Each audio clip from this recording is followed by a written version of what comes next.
नमस्कार साथियों, 15 अक्टूबर को महाराष्ट्र विधानसभा चुनाव की घोषणा हो चुकी है और इस वक्त हम महाराष्ट्र क्षेत्र में हैं, महाराष्ट्र राज्य में पहुंच चुके हैं। जैसे कि इलेक्शन कमीशन ने 2 दिन पहले परसों के दिन जो है महाराष्ट्र और झारखंड विधानसभा चुनाव की घोषणा की है। झारखंड में 2 फेज़ में चुनाव होने हैं, वोटिंग होने हैं, एक 13 नवंबर को और फिर 20 नवंबर को। महाराष्ट्र विधानसभा की हम बात करें तो महाराष्ट्र में आप देखेंगे टोटल 288 विधानसभा सीटें हैं जिनमें एक ही दिन में मतगणना कराया जाएगा। अगले महीने की 20 तारीख को 20 नवंबर को एक ही दिन में सारे विधानसभा क्षेत्रों में वोटिंग कराया जाएगा। और इस बीच अब ग्राउंड रिपोर्टिंग के लिए हम जगह जगह पर जाकर के लोगों की राय लेने की हम कोशिश करेंगे, क्योंकि इसी से अनुमान लगाया जा सकता है कि किस तरह से सरकार के लिए लोग सोच रहे हैं और क्या बातें हो रही है। क्योंकि अभी हम आप देखेंगे तो महाराष्ट्र में दो दलों के बीच चुनावी मुकाबला नहीं है। जैसे अभी हमने हरियाणा में देखा डायरेक्ट रूप से कांग्रेस और भाजपा के बीच चुनावी मुकाबला था, लेकिन महाराष्ट्र में डायरेक्ट रूप से कांग्रेस और भाजपा के बीच चुनावी मुकाबला नहीं है।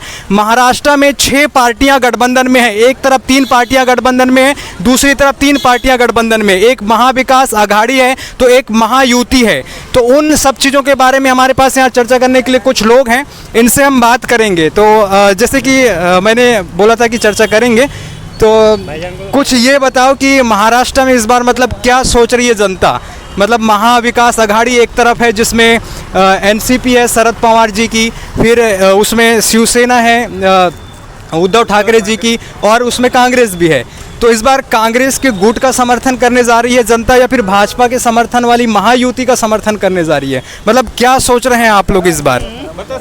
नहीं मतलब आप भी बोले, सब लोग बोले थोड़ा थोड़ा। तो सोच रहे भैया कि भाजपा के समर्थन में जाएंगे हम जी, क्योंकि भाजपा ने जो काम किया है जी, वो काम दूसरी पार्टी करती है नहीं करती मालूम नहीं, लेकिन हमको भाजपा अच्छी लगती है। भाजपा अच्छी लगती है, मोदी जी पसंद है मतलब? बस मोदी जी पसंद है।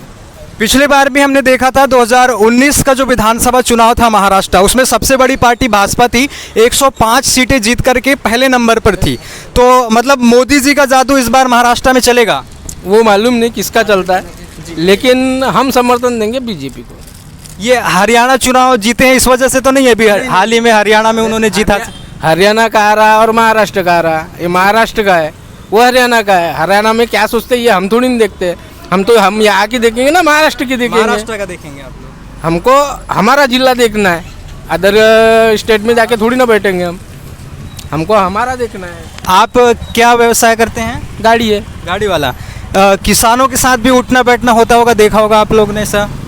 मतलब ये जो एरिया है विदर्भ वाला क्षेत्र महाराष्ट्र का, ये उत्तर पूर्वी हिस्सा है ये, और ये विदर्भ वाला क्षेत्र है, और इस क्षेत्र में किसानों की आत्महत्या का भी मुद्दा बहुत ज़्यादा है। अभी आप रिकॉर्ड स्तर पर देखेंगे तो किसानों की आत्महत्या बहुत ज़्यादा इस क्षेत्र में हुई है। तो इन सब चीज़ों के बीच हम ये भी देखते हैं कि महाराष्ट्र में किस प्रकार से पार्टियों को तोड़ा गया। एक आपने देखा शरद पवार की एनसीपी को तोड़ा गया भाजपा के द्वारा, फिर आपने ये भी देखा शिवसेना को 2 भागों में तोड़ दिया गया, एक शिंदे गुट अलग हो गया, एक उद्धव ठाकरे गुट अलग हो गया। उद्धव ठाकरे से अलग होकर के शिंदे भाजपा के साथ चले गए, तो उन्होंने अपनी सरकार बना ली। इन सब चीज़ों को लेकर के मोदी जी से चिढ़ नहीं होती क्या? नहीं होती भैया। जिसको दिया जाना है उसका पर्सनल मैटर है। अगर समझ लो राजकारण में कैसा है, वो 10 पार्टियां बदलते होंगे, हमको उससे कोई लेन देन है। अपने को अपना मत अपन जाहिर कर दे कि अपने को कौन से पार्टी के साथ जाना है जी। अपने को जिसका काम अच्छा लगा बस उसी पार्टी के साथ जाना है। आगे वाला कौन से पार्टी में जा रहा है ये मालूम नहीं। जी जी, अपने को अपना मत देखना है। नहीं बिल्कुल अपना अपना मत ही देखना है। तो मतलब मोदी जी की जो अभी रैलियां होंगी, अभी इधर सब जगह पर आना होगा उनका, तो भैया आप लोग भी कुछ रखना चाहेंगे राय?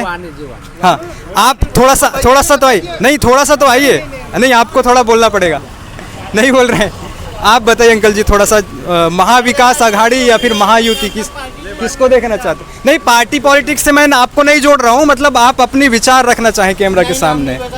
हाँ, क्यों नहीं बता सकते? नहीं हाँ, इधर ये नेताजी हमारे। कुछ तो मतलब कौन से नेता पसंद हैं या किस नेता की रैली में आप जाएंगे उनको सुनने के लिए? हम सब एक है, हम सभी की रैली में चलते हैं, हमको उसकी मतलब नहीं है।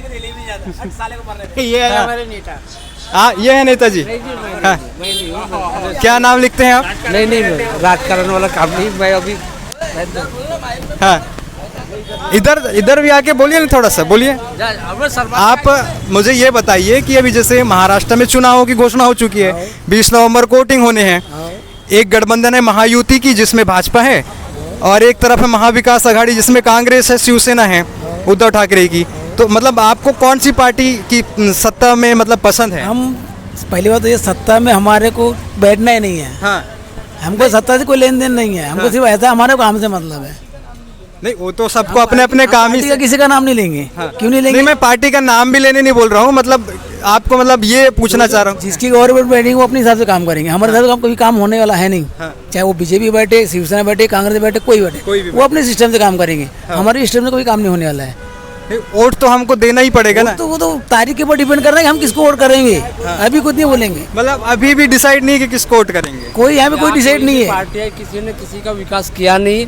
इतने साल से पुलिया टूटा हुआ, ओवर ब्रिज अभी तक नहीं बना, ना मेडिकल कॉलेज बना, ना कुछ बना। यहाँ कोई किसी का कोई विकास कर नहीं रहा है, ना ट्रैफिक की सुविधा है, ना कुछ है, ना कुछ नहीं। बस जिसको जो मर्जी आए वो कर रहे हैं, सवाल काम है। कौन सा विधानसभा क्षेत्र है ये? कौन सा विधानसभा, कौन सा आएगा महाराज जी? ये कौन सा विधानसभा क्षेत्र है? गोंदिया वाला। इसमें विधायक किस पार्टी के हैं अभी?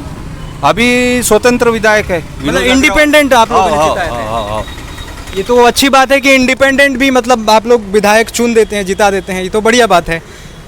तो अभी जैसे पुलिया टूटा हुआ तो वो नहीं बना पा रहे, पुलिया नहीं हो रहा है, ना मेडिकल कॉलेज हो रहा है, ना कोई सुविधा नहीं, कुछ नहीं। यहाँ कोई रोजगार नहीं, कुछ नहीं। और 5 आमदार है गोंदिया जिले में, 5 आमदार है, कोई काम के नहीं। फिर भी जैसे दूसरे राज्यों की अपेक्षा आप देखेंगे तो महाराष्ट्र तो ज़्यादा विकसित है। यहाँ पर सारे उद्योग धंधे हैं। जैसे कि मैं मध्य प्रदेश का रहने वाला हूँ, तो मध्य प्रदेश में भी उद्योग धंधे हैं, लेकिन महाराष्ट्र की अपेक्षा बहुत कम है। तो महाराष्ट्र तो बहुत ज़्यादा विकसित है, फिर भी आप बोलते हैं कि नहीं हुआ है।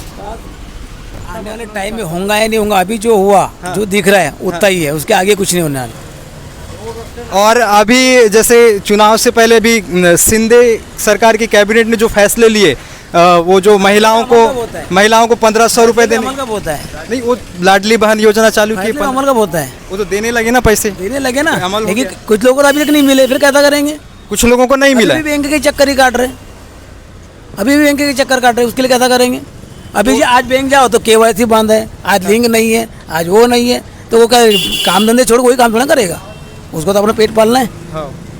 वो शिंदे सरकार रहे या कोई भी सरकार रहे, उससे क्या लेन देन? एक कॉमन सवाल ये है सब लोगों से कि जैसे पिछले बार विधानसभा चुनाव संपन्न हुआ महाराष्ट्र में, तो हमने देखा कि किसी भी पार्टी को बहुमत नहीं मिली।